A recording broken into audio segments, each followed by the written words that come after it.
lähinnä sen takia, että käytän ihan puhdasta valkoista paperia ja tarkoitukseni on siihen vielä suihkutella värejä, jotka sitten tämä akryylimaali ikään kuin hylkii, joten tämä jää kauniisti näkyviin. Tän voi tehdä ihan vesivärillä niin, että pyörittää sitä kuulaa siellä kostutetussa vesivärinapissa. Eli itse asiassa ihan mikä tahansa maali, joka irtoaa tuohon kuulan pintaan, käy oikein kivasti.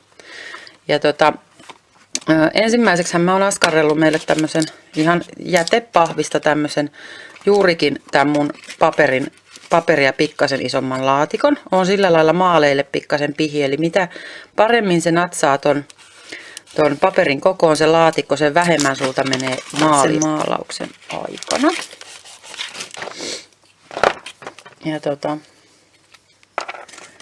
jos käytät akryylimaalia, niin sitä maalia voi ehkä halutessaan pikkasen ohentaa juoksevammaksi vedellä, jolloin se ei tietenkään jätä siihen kortin pintaan niin selkeää struktuuria. Mä teen nyt ihan tälleen ihan pelkällä akryylimaalilla. Ja ideahan on siis se, että pyörität ensin sen kuulan siellä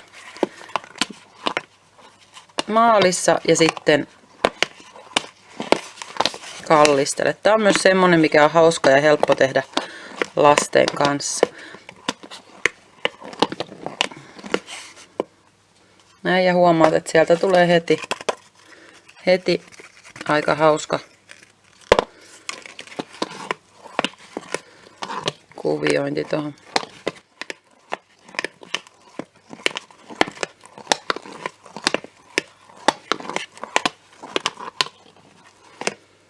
Noin.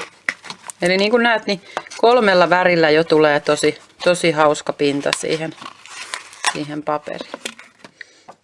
Mä teen tässä vielä toisen.